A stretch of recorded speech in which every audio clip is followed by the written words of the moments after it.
A good likeness in a portrait, of course, is very important.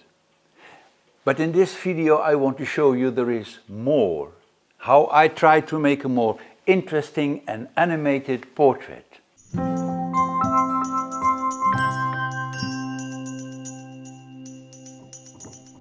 Drawing skills, of course, are very important, but for those who cannot rely on it, I have some useful tips during this video.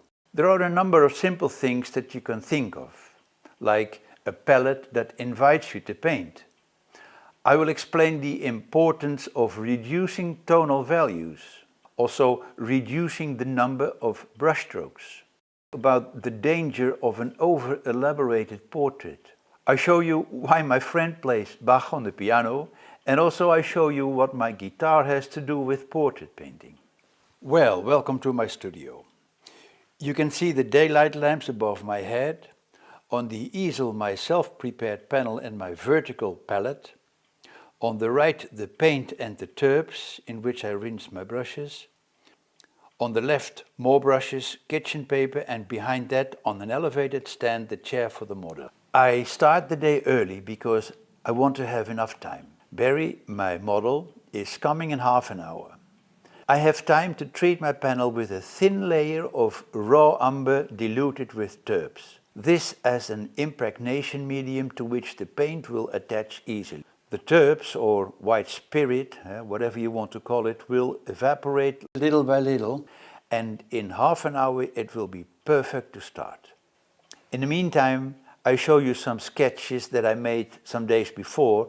I make these drawings to get more familiar with the model, although I know my friend rather well. I gave my model an iPad with a YouTube video, so it's easier for him to maintain the pose. I make only one pre-mixture for the local skin tone: Terra Rosa, Yellow Ochre and Titanium White. With a test strip, a piece of paper, I check that close to his face, the only place that's precisely controllable. The rest are halftones and shadows. You can't check these. That will be my starting point. But first, my drawing, the sketch in raw umber. I always start with the width of the face.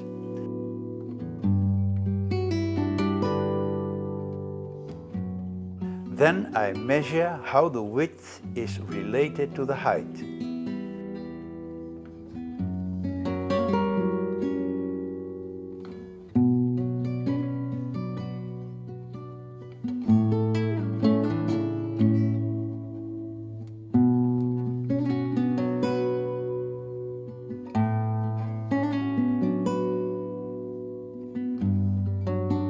I draw the midline.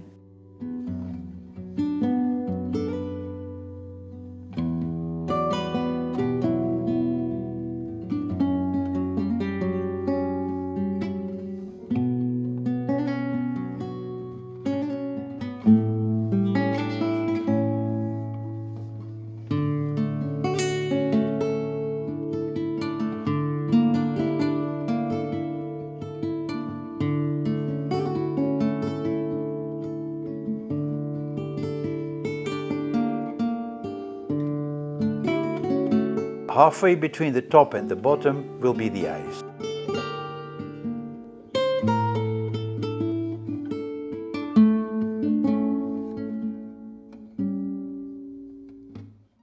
I keep measuring and checking during the whole setup.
After about 45 minutes, the underpainting is more or less finished, but I can still make some corrections with tubes.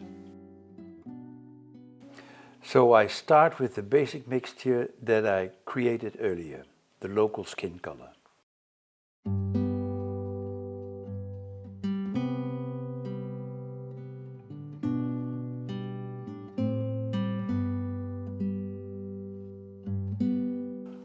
More white to make it lighter.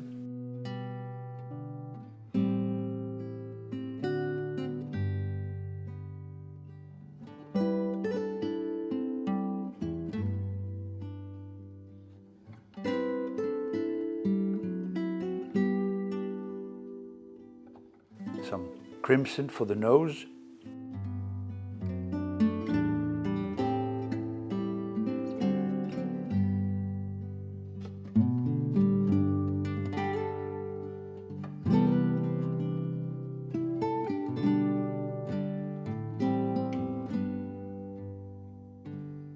For the halftone on the cheek, I see if green light is the solution. Maybe Terra Rosa and Oxide green. No, that's too green. Cadmium red. That's better.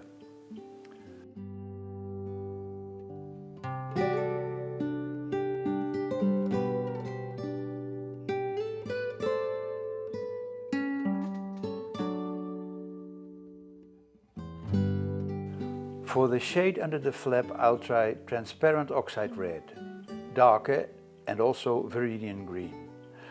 I keep the shadows more red than I see, and I never use black or blue here. That doesn't work, never.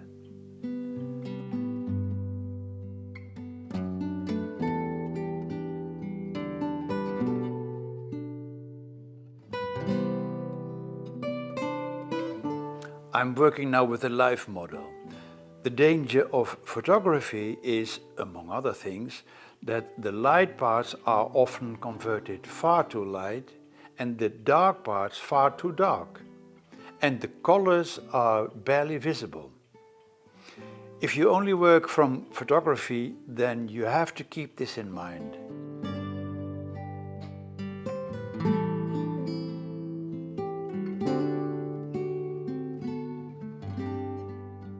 To get a good sense of the overall tonal values, I need to make the darkness under the flap now. Transparent oxide red and ultramarine blue. That makes a warm kind of black. Under the tip of the nose, a dark shadow, red and green again.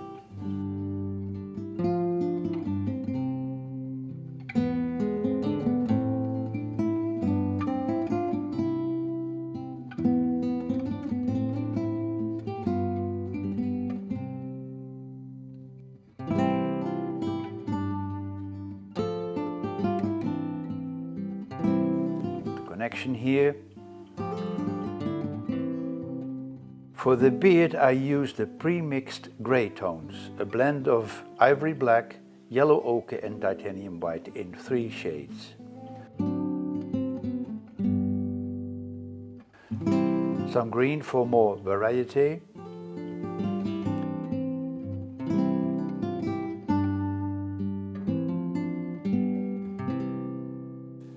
When I change color, I always clean my brush. I don't want to mix up colors into the new hub of paint. For the moustache, I add green light and yellow ochre. I try to keep the whole in simple planes and make the tonal values slightly too dark to be able to add more lights on top later.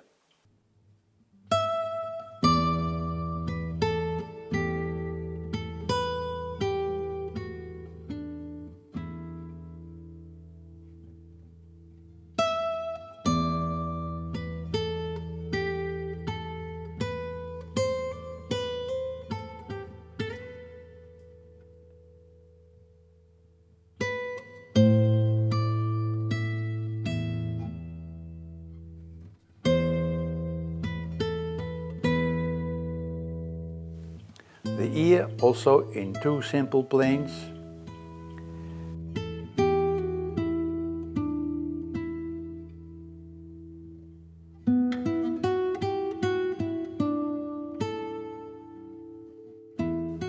In the beard, the skin color shines through, so I add the skin color.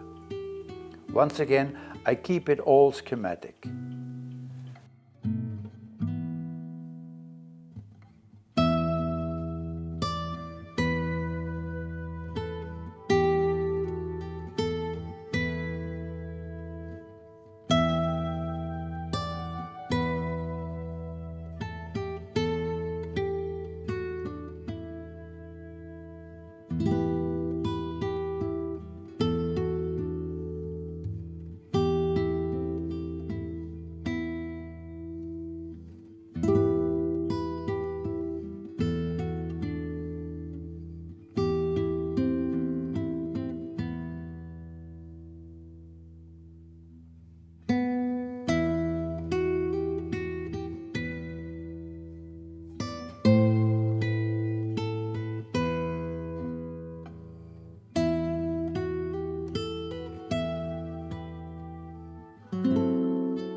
Because the neck is further away from the light, I make the skin color more gray.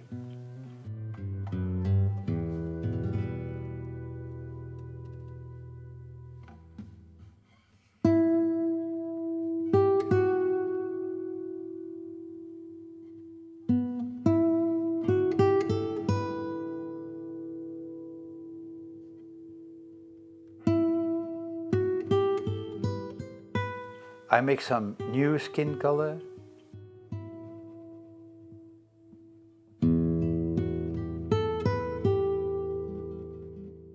And here too, I knock down a little bit the color strength with more gray.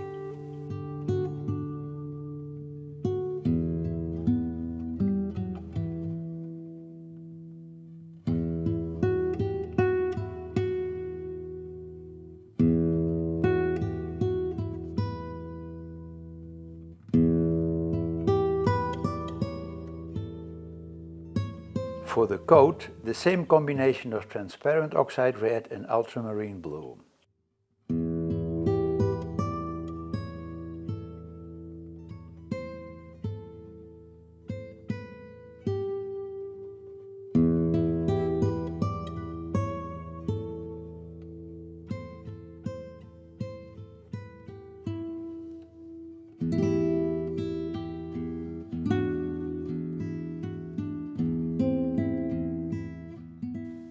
Here too, I change colors to appear as lively as possible.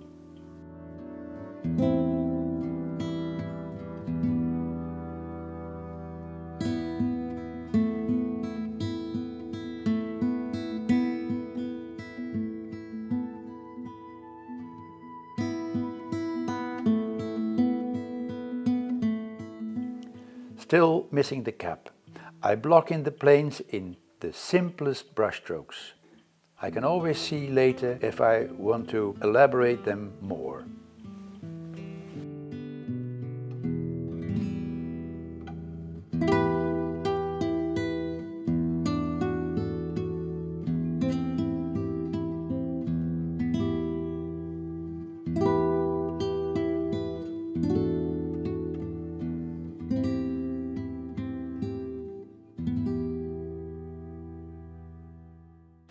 In the beginning I said, likeness is not everything, there is more. It's like playing piano. I asked my friend to play Bach. Listen.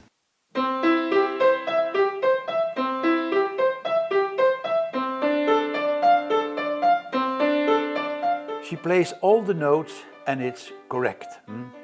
The notes are there and you can hear what it is.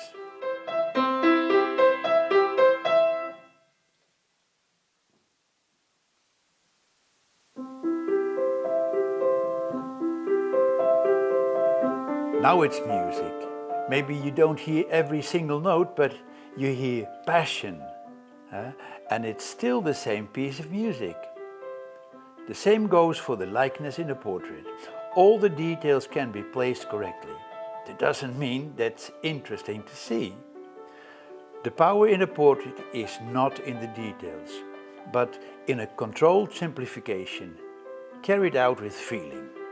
I love to work from life because I see less details and I'm forced to keep it simple. I want to express passion. Now about tonal value, that is the relation between the darks and the light. There can be thousands of colors, but at most 10 steps of value. I try to reduce that number to more or less 5 steps, because the fewer the steps, the stronger the portrait. Take a look at the great masters. A good painting is about a good communication of values. In this portrait, I need an essential part of white in the painting. Barry came with a dark t-shirt under his coat, and I asked him to change that for a white one, because I definitely need that white spot. Now I have pretty much the ducks in a row, as Richard Smith says in his book. Now I can continue, but I have to be careful. I must resist the temptation to fill in too many details. I don't want a photorealistic painting, no. I want an authentic piece of artwork, my piece of artwork.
We are done for today. A session cannot last too long because the model and I, we get tired. Think of that. It's an advice I want to give you. Maybe you are running on empty. Realize that. Painting is about making decisions. When you get tired, you're not able to make good decisions anymore. The day after the session I make some corrections and I decided also to paint more of the coat. That seems better to me.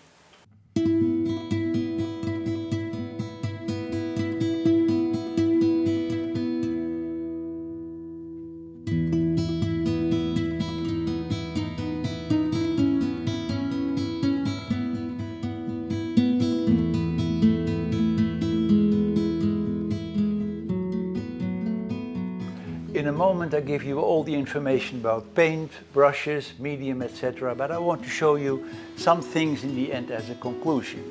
You see, I needed this white. against the darkest part of the portrait.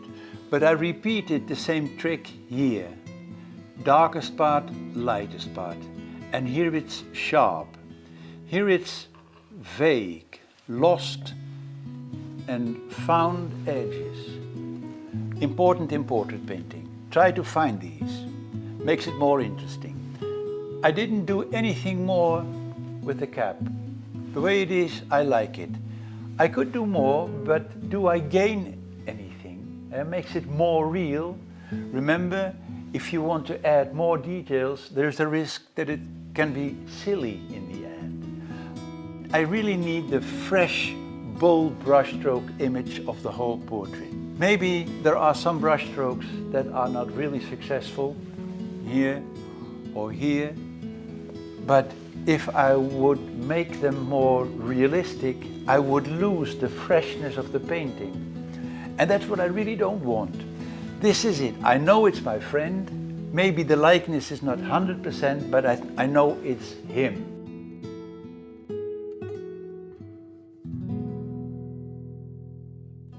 In all my videos you hear my cousin Will Sophie. He composed these beautiful tracks exclusively for me. Thank you, Will. That brings me to my own guitar. Once Will said to me, Ben, if you want to make progress, you have to take the instrument out of the case and put it on a stand in your studio that invites you to play. Great advice. I made progress since then. And something like this also applies to a palette. A small palette is worthless. A large palette with little paint is also hopeless. Pamper yourself with good stuff that invites you to paint. Everything can help. The colors on my palette. Below in the description you'll find the brand and the numbers. I painted this portrait with these 5 brushes. The white bristle from the beginning, Rosemary Classic Long Flat, number 12. The most I did with the Escoda Synthetic Flat Brush, number 10. The same but smaller for the initial setup in raw umber. Sporadically I blended some brush strokes with Rosemary Classic Egbert, number 2. The glasses and some highlights with Rosemary 301 Synthetic Pointed Round, number 3.